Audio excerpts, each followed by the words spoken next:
putain, excellent. Oh, de voir ça, putain, cette vie, cette véracité, on veut voir, putain, et que ça dure encore 3 épisodes, hein. Comme sur Férix, putain, la vie, on s'en fout du grand public qui va nous casser les couilles à dire que, oh, on s'ennuie, ça bouge pas, si. Sur tous ces corps de métier, putain, excellent.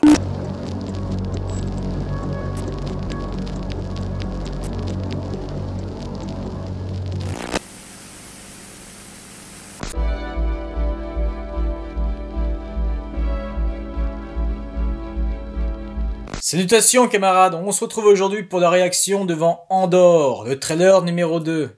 Et là, bah, j'ai pas envie de dire grand chose, voilà, on va se lancer direct, hein. Je n'ai pas envie de patienter plus longtemps. Par contre, ce qui est bien, 1 minute 35, c'est bien, à chaque fois on peut se bouffer des trailers de 2 à 3 minutes, vous voyez, parce que là, hein, forcément, la promo n'est pas encore finie, il nous reste un mois, on va encore ensuite se taper 1 ou 2 trailers, je pense, voilà, puis le big trailer final.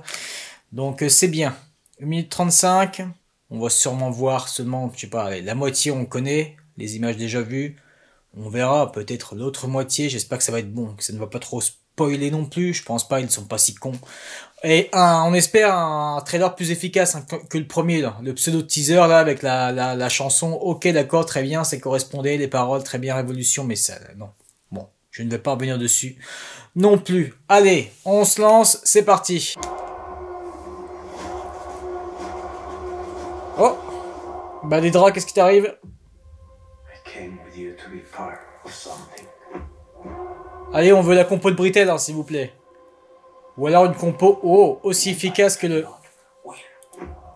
À qui il parlait, lui? Style, oh, ce plan, putain. Et là, ils ont touché la colorimétrie, bien mieux. Putain, j'en ai des frissons. Par rapport au thriller.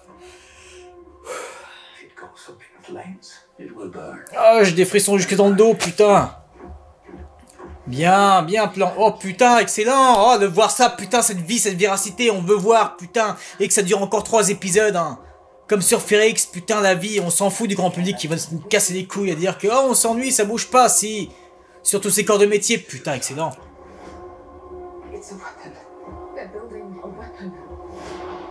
Oh, Bentic. Ah ouais. Putain, putain, la colorimétrie. Oh, putain, il joue un peu plus avec la focale, là. Thierry Godard. Putain. Thierry Godard, donc. Qui joue dans Un village français. Putain, c'était donc vrai. Il avait raison, le camarade Aurélien Wery. Putain. Grosse inspiration, d'ailleurs, hein, pour Tony Gilroy, Un village français. Mais on en reparlera. On va se retaper, hein, bien sûr, parce que là, c'est trop rapide. Là, je veux voir. Putain, là, vraiment.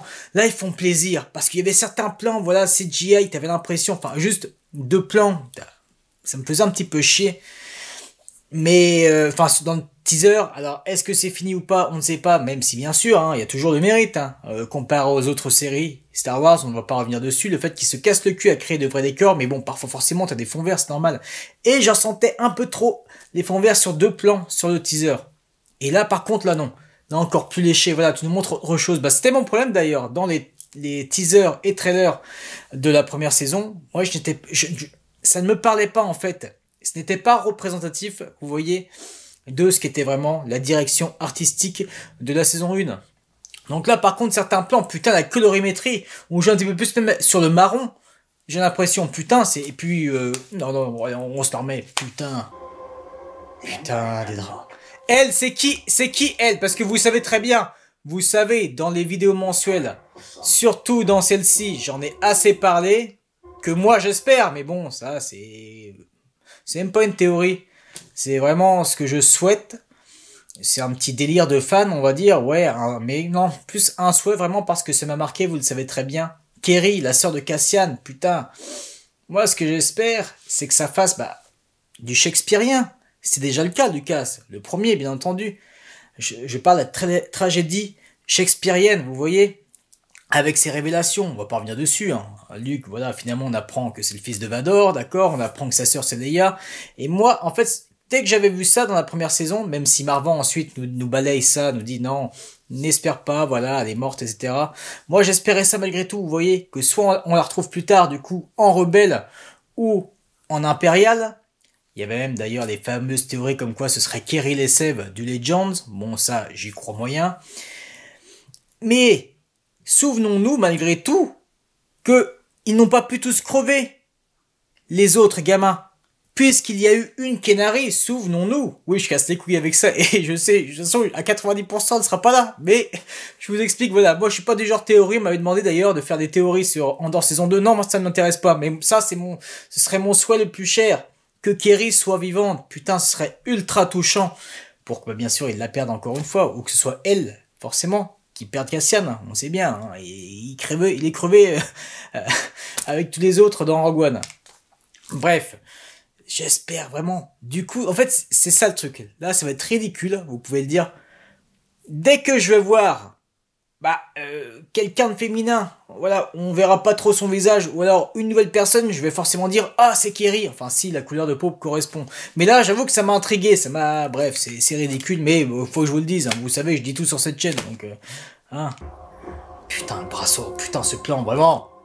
Là, ils ont touché plus la colorimétrie. C'est bien le contraste aussi. C'est bien, putain.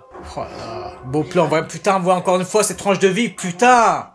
Oh, ça va me plaire autant que Férix, ça. Moi, vous le savez, mon arc préféré, c'est le premier arc. Ça, putain, regardez la colorimétrie. Il a encore retouché d'ailleurs. Putain, son costume si bien. Michael Wilkinson, hein. Putain, il va nous faire un taf de dingue. Ça, j'ai vraiment hâte, hein. De toute façon, surtout les corps de métier. J'ai hâte tellement c'est travaillé, vous le savez. Avec ce plan là aussi, putain. La colorimétrie. Encore une fois, bien plus efficace que le teaser. Oh putain, c'est bon. Oh, ça m'a fait du bien, c'est bon. La petite dose de dopamine, là, c'est parfait. Alors pourtant, putain, je perds du temps. Enfin, c'est pas grand chose, mais je m'en fous de perdre du temps devant ça. Enfin, devant ça. Devant un autre trailer de cette pépite dystopique. Profitons-en, bordel de merde. Saison 2, après, il n'y aura plus rien. Il n'y aura plus de propositions authentiques. Dans Star Wars, et en plus dans l'entertainment, hein, c'est assez rare. Hein. Bref, on va pas revenir dessus. Mais du coup, je perds du temps. Pourquoi? Parce que vous savez que Andor, la vidéo mensuelle numéro 7, sort normalement ce vendredi. Et en fait, il y a plus de taf que prévu. Donc c'est tout con, mais là, je perds 2 heures. Et là, ça va se jouer un peu pour que Andor, la vidéo mensuelle, sorte vendredi. Donc, au cas où c'est possible que ça sorte samedi. Excusez-moi, j'ai l'impression de parler comme une espèce de dégénéré. Là, je suis excité. Mais enfin, ça fait du bien, voilà. Je n'avais pas encore été excité. C'est l'excitation que je voulais. Ce frisson aussi, et cette confirmation de putain de plan bien travaillé là, voilà, on nous montre un peu plus représentatif de cette excellente série, du staff.